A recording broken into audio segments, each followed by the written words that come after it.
Saya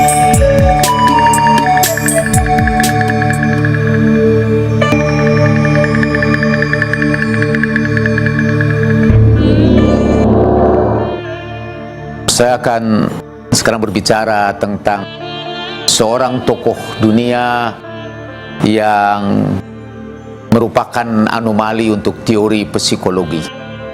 Dalam teori psikologi dikatakan bahwa kalau ada anak yang tidak mendapat kasih sayang orang tua yang memadai, kalau anak itu mempunyai orang tua yang menelantarkan mereka, masa depannya adalah kehancuran. Dia akan mengalami kemunduran dalam prestasi akademis, dia akan menjadi anak yang dimarginalkan, dan dalam hatinya akan ada pemberontakan terhadap sistem sosial yang ada. Orang yang akan kita bicarakan menolak seluruh teori ini, karena orang ini dilahirkan dari ibu yang segera meninggal dunia setelah ia melahirkan.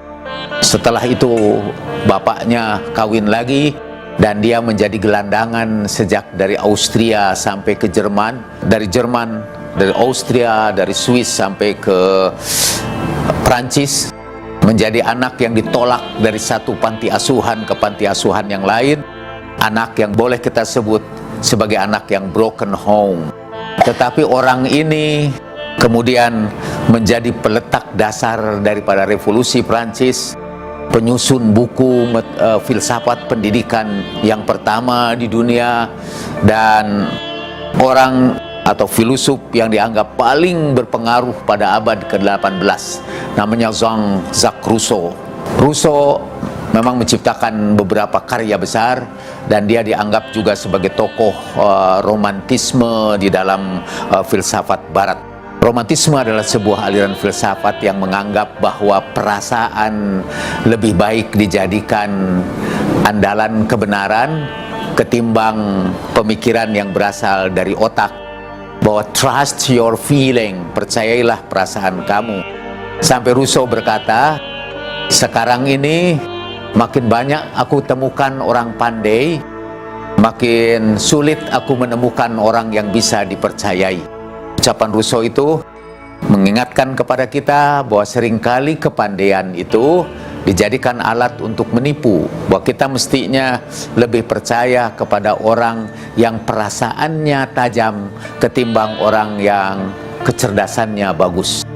Yang ingin kita bicarakan dari filsafat Rousseau ialah pandangan dia tentang agama madani, atau dalam bukunya Du Contrat Social, pasal yang ke-8, yang bercerita tentang sejenis keberagamaan yang cocok dalam dunia modern sekarang ini.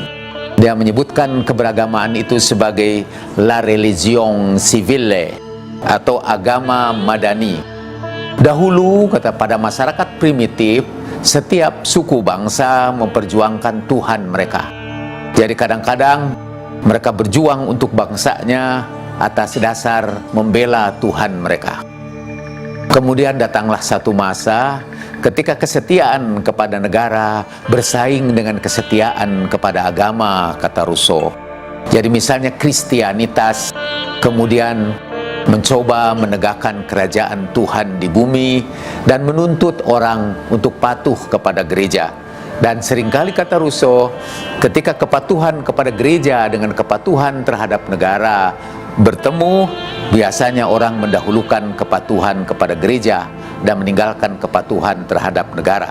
Rousseau mencita-citakan ada satu agama yang sekiranya orang berjuang untuk agama itu, ia sekaligus juga berjuang untuk negaranya. Bahwa ajaran agama tidak mengajarkan kepada mereka eksklusivitas, tapi agama mengajarkan kepada mereka untuk ikut memberikan kontribusi bagi kesejahteraan bangsa. Dan nasihat Rousseau ialah dalam tiap agama ada nilai-nilai universal, dan marilah seluruh agama bergabung pada nilai universal itu. Buat kita, nilai universal itu adalah Pancasila.